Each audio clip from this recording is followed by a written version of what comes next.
在影片开始前，我想先问你一个问题，你是不是也常常立下 flag， 却总是无法坚持，甚至为此深深自责，觉得自己缺乏意志力？让我告诉你一个残酷的事实，如果你期待通过更强的自律来改变生活，你很可能会失败。这听起来有争议，但心理学研究证实，意志力就像肌肉一样会疲劳。这就是为什么纯靠自律很少能持续100天以上。欢迎来到财商思维，带你洞察人性真相，重构底层逻辑。今天这一期视频，我们将彻底颠覆你对自律的认知。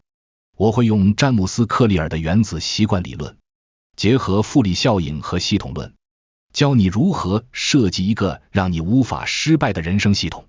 如果你想摆脱3分钟热度的魔咒，请务必订阅我的频道，让我们一起重塑你的行为模式。去年我尝试每天阅读1小时，3周后就放弃了，直到我发现了更聪明的方法。原子习惯作者詹姆斯·克利尔发现，成功的关键不在于更强的意志力，而在于更智慧的系统设计。在理解为何自律总是让我们失望前，我们必须先认识到人类大脑的基本运作方式。从生物学角度来看，我们的大脑天生倾向于追求即时满足，而非长期收益，这是刻在我们基因中的生存机制。斯坦福大学的研究表明，意志力确实会像肌肉一样疲劳，这种现象被称为自我调节耗竭。当你整天做各种需要自律的决定时，到了晚上，你的意志力资源便耗尽。这就是为什么很多人晚上更容易刷手机到深夜，或者吞噬整包零食。我们并非意志薄弱，只是意志力已在白天的决策中消耗殆尽。当我们强迫自己坚持新习惯时，实际上是在与生物本能做斗争。这像是在湍急河流中逆流而上，即使有足够力量短暂克服水流，最终仍会精疲力竭被冲回原点。相比之下，顺流而下则轻松自然得多。这正是传统自律方法的根本缺陷，它要求我们持续对抗本能。这场战斗从开始就注定失败。人们养成习惯失败的真正原因，往往不是意志力问题，而是系统问题。大多数人试图通过改变结果来改变生活，比如我要减掉10公斤，我要存到10万元。然而，结果只是系统运作的最后表现。如果日常生活系统未改变，结果也不会有持久变化。这就像不断擦拭漏水的水龙头，而不去修理漏水的根源。这也解释了为何约 90% 的人无法坚持新年计划超过30天。这不是因为缺乏决心，而是他们尝试用有限的意志力资源维持长期行为改变，而没有改变导致这些行为的潜在系统和环境。在这个追求及时满足的世界里，存在着一个令人惊讶的真相：微小但持续的行动，实际上比偶尔的巨大努力更具有变革力量。这就是原子习惯的核心概念。原子习惯是那些微小，几乎不被注意的日常行为，它们看似微不足道，却能累积成惊人的结果。这就像是复利效应。假设你每天仅存入50元，看似微不足道，但经过20年，加上复利效应，这笔小钱会成长为一笔巨额财富。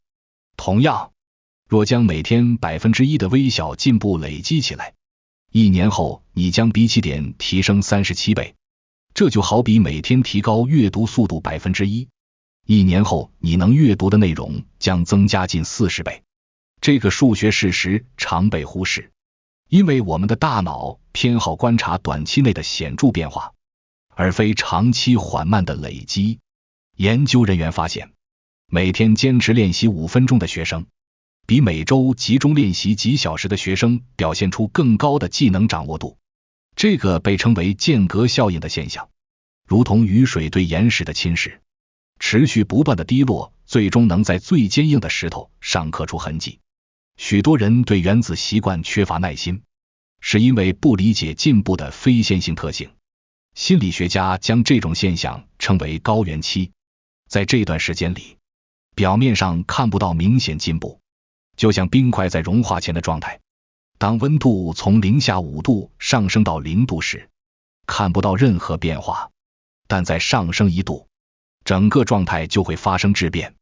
我们的习惯养成过程也遵循相同规律。当临界点到来时，之前的努力突然显现出巨大回报。原子习惯的强大力量来自几个关键机制。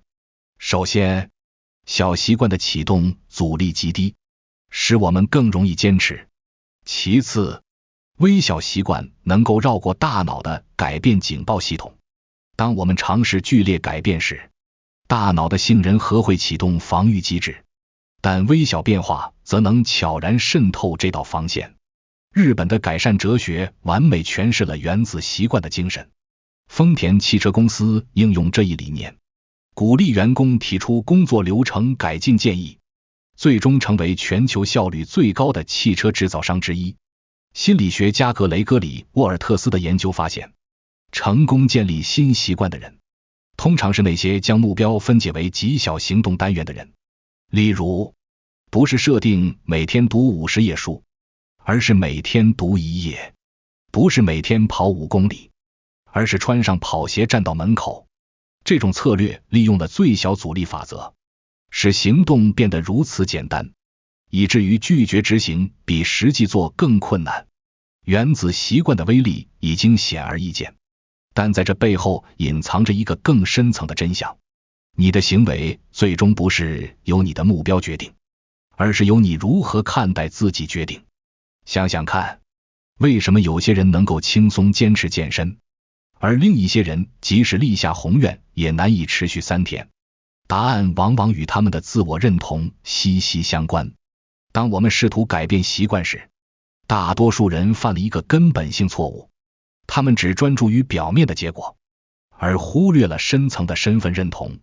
詹姆斯·克利尔发现，真正持久的行为改变发生在3个不同层次：结果层、过程层和最深层的身份层。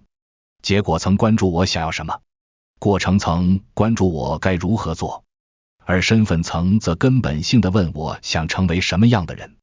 为什么身份层变革如此关键？心理学家罗伊·鲍麦斯特的研究表明，当行为与自我认同一致时，我们几乎不需要动用意志力就能坚持下去。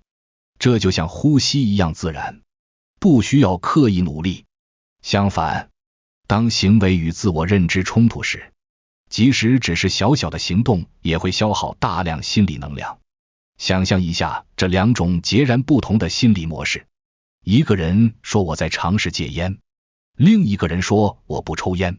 表面上看只是措辞差异，但实际上反映了完全不同的身份定位。前者将自己视为正在挣扎的吸烟者，而后者已经在心理上与吸烟者身份切割。哈佛大学的研究发现，那些将行为视为身份体现的人，比那些仅视行为为外在目标的人更有可能长期坚持。神经科学研究显示，每次行动实际上都是在投票给某种身份，就像选举一样，单一票影响有限，但累积足够多的选票就能决定最终结果。当你选择晨跑1次，这是投给我是一个运动者的一票；当你主动帮助他人，这是投给我是一个乐于助人的人的一票。通过这种持续的投票，大脑逐渐认可这一身份，最终将其内化为自我定义的一部分。最实用的身份转变策略是什么？首先，决定你想成为什么样的人，然后从最小的行动开始证明这一身份。想成为作家，每天写50字；想成为健身爱好者，每天做一个俯卧撑。重点不在于行动大小，而在于它所代表的身份宣言。这种身份驱动的习惯形成方法解释了为什么有些人似乎毫不费力地保持良好习惯。他们不是在坚持做某事，而是在表达我是谁。身份认同虽然强大，但若无具体系统支持，仍可能失败。真正的习惯大师，不仅改变自我认知，更懂得巧妙设计让自己无法失败的环境系统。这就是著名的原子习惯4大法则。第一法则，让它显而易见，控制你的注意力触发点。视觉提示能显著增加行动概率，就像早晨喝水的习惯，可通过睡前将水杯放在床头来强化。哈佛大学研究发现，仅将水果从收银台后移到收银台前，学生购买水果的比例就增加了 25%。这证明了物品的可见性直接影响我们的选择。习惯堆叠技术如同行为积木，将新习惯嫁接到已有习惯上。在早餐后立即冥想5分钟，比单纯每天冥想更易执行，因为你利用了大脑中已建立的神经通路，降低了新行为的认知负荷。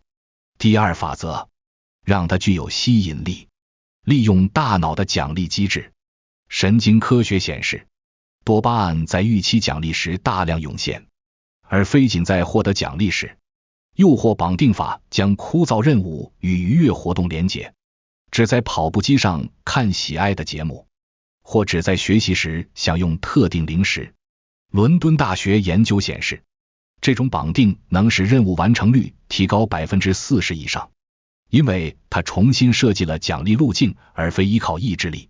第三法则，让它易于执行，关注环境摩擦力对行为的影响。将吉他放在视线范围内的音乐爱好者，练习频率比需要从琴盒取出吉他的人高出 70%。这证明启动阻力而非毅力，尝试行为障碍的核心。2分钟法则将习惯简化为短时版本，阅读1小时变成翻开书读1页，写论文变成写1段。这种简化突破了行为启动的心理障碍，一旦开始，持续就变得容易。环境设计同样重要，想减少手机使用，将社交应用移到第2页；想戒甜食，将它们放在需要登梯子才能拿到的高处。第4法则，让它令人满足。针对行为的最终驱动力，多伦多大学研究发现，能在习惯形成初期获得立即反馈的参与者，坚持率比只有长期目标的对照组高出近3倍。习惯追踪日志、进度可视化工具都能创造即时满足感。不间断链条技术展示了即时满足的力量。在日历上标记每天完成习惯的日子，形成连续标记。这种视觉反馈激发了保持连续性的心理需求。喜剧演员杰瑞·宋飞正是通过这种不间断写作方法维持创作动力，将习惯转化为持久成就的基石。环境设计不仅能引导行为，更能将困难转化为容易，将被动变为主动。当4大法则融入生活，习惯养成不再是意志力的拉锯战，而是一场精心设计的自然流程。然而，这些策略尽管有效，却忽略了一个关键事实：你是独一无二的。基因学研究显示，我们每个人都有独特的生物节律，约有1/4的人属于晨型人，另有1/4是夜猫子。哥伦比亚大学的睡眠专家研究表明，当人们违背自己的生物节律时，会消耗多出 25% 的精神能量。这解释了为何某些晨间仪式对你可能毫无效果。你天生可能不适合在黎明时分活动。心理学家巴里施瓦茨提出了探索与利用平衡理论，指出我们需要在尝试新习惯和深化已有习惯之间取得平衡。最佳策略是28法则，80%的时间深化已知有效的习惯，20%的时间尝试新方法。匈牙利心理学家米哈里契克森米哈伊的研究发现，当任务的难度恰好比你目前能力高出 15% 时，人们最容易进入专注状态并获得满足感。太简单会无聊，太困难则焦虑。这就是为何同样的习惯计划对不同人有不同效果。迈尔斯布里格斯类型指标研究显示，内向者通常偏好少量但深度的习惯，如单独阅读或深度工作。外向者则在社交环境中表现更佳，如团队运动或学习小组。澳大利亚墨尔本大学的长期研究发现，当习惯与个人兴趣相符时，坚持超过100天的可能性增加了近3倍。人们低估了兴趣在习惯形成中的作用。当行为不仅服务于目标，还能触发内在愉悦时，大脑会自动分配更多资源来维持这一行为。那么，如何将这些研究应用到你的生活中？首先，评估你的自然生物节律。我尝试了1年的清晨5点冥想，总是感到疲惫和挫折。当我改为晚上8点冥想，不仅坚持了2年，还体验到了深度专注于我从未有过的平静。其次，根据你的性格类型调整习惯策略。如果你是内向者，可能更适合独自练习瑜伽；如果是外向者，参加团体课程可能更有效。第三，应用10至 15% 挑战原则。如果你开始跑步，不要立即设定马拉松目标，而是每周增加 10% 的距离。正如行为设计专家福格所说，没有通用的习惯形成方法，只有适合你独特神经系统和生活环境的个性化策略。行为经济学家丹·艾瑞里的研究揭示，人们在建立习惯时的最大错误是追求理论上最佳方法，而非最适合自己的方法。成功的习惯建立者懂得适应，而非直接采纳他人的方法。像厨师一样，将他人的经验视为起点而非教条，然后根据自己的特性进行调整和尝试，直到找到最适合自己的方式。经过这些章节的探索，我们已经明白，习惯是我们成为何种人的根本体现。关注创造行为的系统，远比关注行为本身更为重要。最大的进步来自日复一日的坚持。当你将环境重新设计，使之与期望的身份相符，正确行为便会自然发生，无需消耗意志力。从今天开始，设计一个让你难以失败的系统，这就是真正的智慧。你准备好重新设计你的生活系统了吗？这不是结束，而是你全新旅程的开始。如果你觉得今天的内容对你有帮助，请点赞并转发给身边那个总是立 flag 却做不到的朋友，并在评论区告诉我，你打算从哪一个小习惯开始改变。我是财商思维，感谢您的观看，我们下期再见。